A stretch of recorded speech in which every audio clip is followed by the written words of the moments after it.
I'm in trouble. All right, so what I'm gonna do is I'm gonna reframe. Once I reframe, I can start attacking the leg, or I can simply just pull myself back in and come here. Getting smashed in half guard sucks, doesn't it? Today's breakdown, we're gonna show Bernardo Faria and DeBlass, half guard kings, on what we gotta do to get unsmashed. By the way, I'm Huddy, 49-year-old purple belt. I'm in the trenches with you, and I know how to translate this stuff, so let's get into it. As I use the frame to steer, all right? I use this to steer my partner, and I've been removing my knee shield more and more because I find as long as this is here, I can't be offensive. What he's talking about there is oftentimes when we're in half guard, we get stuck with that knee shield up because we're trying to keep our training partner or our opponent, whatever, away from us. However, when you're in the half guard, what he's going to talk about is if you want to be offensive and start working into your sweeps, you got to get rid of that knee shield. So I have to remove my shield in order to be offensive. The bottom leg is so neglected in the half guard. What I mean by that is using this to reverse my partner and lift my partner is key. So as that little ankle trap down there that he's talking about,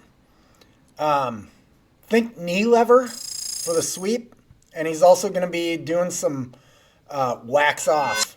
I remove the shield here and my partner comes to flatten me out.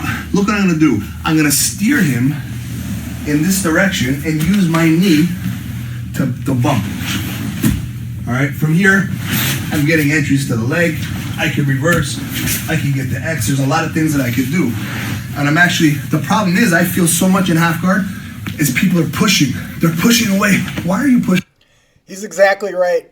I was guilty of this too, and I see a lot of guys when they're getting into this half shield, they're framing like crazy, you're trying to stop the guy from passing your guard.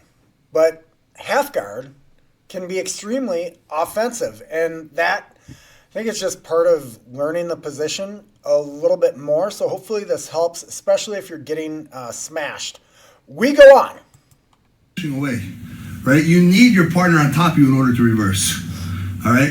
So instead of pushing away, they try to come on top. Allow them to come on top. Use your knees to steer. But look, as I use my knees to steer, I'm pulling myself. See him, he's using this leg to pull his hips underneath Bernardo. Underneath. From here, I'm just turning my knees hard in this direction. Simple waiter sweep, while he's using the wax off motion. All right, now, depending on what I'm going to do, waiter sweep, knee lever. It's really up to me.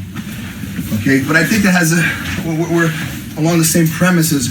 Tom beats my knee shields and gets here. One thing that I see that's very common is like once someone start making pressure on the person on board or here, if the shoulder, the face, this and that, many times the guy... Pay attention to what Bernardo's talking about here. It's important. We're talking about suffering. Guy on board gets completely desperate and freaks out, and that's when the passing happens. So what I would do here, for example, if Tom start making pressure... He's going to talk about going to D-path. If you're not familiar with it or you don't like it, I would get familiar with it. It is a very strong position, especially from here.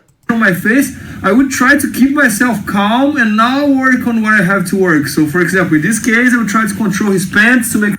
That's an easy grip to get. Sure he doesn't go to the mat, to the mount.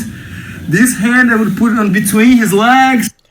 So it's really tight in there to get your hand in. Sometimes you gotta bump your training partner a little bit. And then I would start trying to go underneath him to go back to the deep halfer. So look, instead of freaking out here, instead of freaking out because he has this shoulder on my face, I'm gonna keep myself calm. I'm gonna control his pants so now he cannot open the other hook anymore. I'm gonna keep this hand on between his legs. And now I'm gonna start going like underneath him to come back to the deep halfer. 2 options from half guard so you don't get smashed. That's pretty good, especially from those guys. I got the link to the video in the description along with stuff I use if you want to check it out. If you like the video, consider subscribing. I break stuff down once a week. I appreciate you checking out the video. We'll see you at the next one.